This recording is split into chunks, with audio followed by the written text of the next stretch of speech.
More than 792,000 Kentuckians have already cast their ballot in this year's election. Thanks for joining us here at 6:30. I'm Alex Dieterer. Kentucky Secretary of State Michael Adams says more than 650,000 Kentuckians voted early in person, with an average of more than 215,000 Kentuckians voting a day over the 3 early voting days. WHAS 11's Alexandra Goldberg and photojournalist Aspen Hester caught up with election officials today. And Alexandra, what are they saying about the turnout we saw this past week?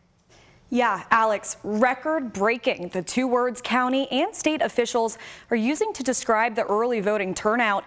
You just heard the number, but I'll repeat it once more. 792,000. The Secretary of State says that's the total number of Kentuckians who cast their ballot early. It's the unofficial total, of course, but election officials say that number defied expectations, especially compared to past years of early voting turnout. Secretary of State Michael Adams compares 2024 to 2020. He says almost 4 times the number of voters cast an early ballot this year versus in 2020. The Oldham County Clerk, Amy Alvey, explains it's because of the strong enthusiasm to cast a vote for president. A lot of people are divided. You know, there's no middle ground. Either they're for one side or they're for the other. We had a huge turnout of our first-time voters in Oldham County. A lot of young kids coming in, and then a lot of the elderly. They really utilize early voting so they don't have to stand in long lines on election day. But we also spoke with the Jefferson County Clerk's office, who said across the county, about 1 in 6 registered voters showed up to vote early over the 3 days. That's not including mail-ins, which Ashley Tenia said is about 15,000 more. Again, she said early voting turnout was unheard of. Well, we'll have the rest of the data all here on the night team. We'll hear from Oldham and Jefferson County about those numbers that crushed expectations and why they think voters showed up in droves this year. Live in the studio, Alexandra Goldberg, WHAS 11 on your side. Alex. All right, thank you, Alexandra. And presidential candidates are now blitzing to several battleground states, hoping to win over voters in what has turned out to be an extremely tight race.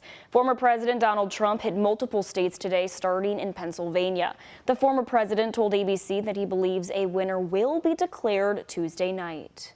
November 5th will be the most important day in the history of our country, and together we will make America powerful again.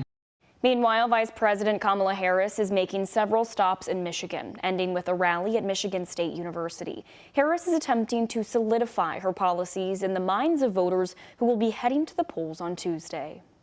It is about supporting small businesses in the community. It is about bringing down the cost of housing, groceries, extending the child tax credit.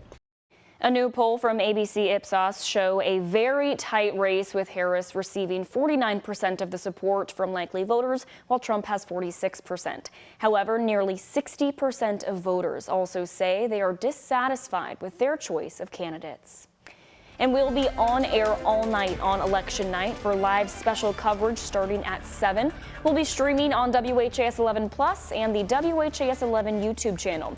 Then at 11, the WHAS 11 night team will have a complete wrap-up of local races and results with team coverage and insights from political experts. And as Senate Republicans cross the country to campaign and fundraise for colleagues ahead of the election, they're also trying to shore up support to be the next Senate leader. GOP senators will hold a secret ballot to elect who will replace longtime leader Mitch McConnell when he steps down. South Dakota's John Thune and John Cornyn of Texas appear to be the current front-runners for the election scheduled for November 13th. Both, at some point, have been McConnell's number 2 over the decades the Kentucky senator has held the leadership position. However, right now there is no clear front-runner. And a wrong-way crash on I-265 overnight has left 2 people dead. LMPD says it responded to a call of a wrong-way driver on the Gene Snyder around 1:40 this morning near the New Cut Road interchange. That's just southeast of the airport. LMPD says a man entered the interstate traveling north in the southbound lanes before he struck a woman driving the correct way. Emergency crews worked to free the drivers, but they were declared dead at the scene. No other cars were involved in the crash. LMPD says it does not know if the wrong-way driver was impaired. And we now know when Kentucky businesses will be awarded a license to sell medical marijuana. A two-part lottery will happen later this month to determine who will get the coveted licenses. Now, the first will happen Monday, November 25th at the Kentucky Lottery Corporation right here in Louisville, while the second lottery will be Monday, December 16th. This week, Beshear announced Fayette and Jefferson counties will each get their own separate drawings as they are the largest counties in Kentucky. A full dispensary lottery will be live streamed so Kentuckians can tune in and follow along. There is full transparency. People can see every single step along the way. More than 4,000 total dispensary applications were submitted.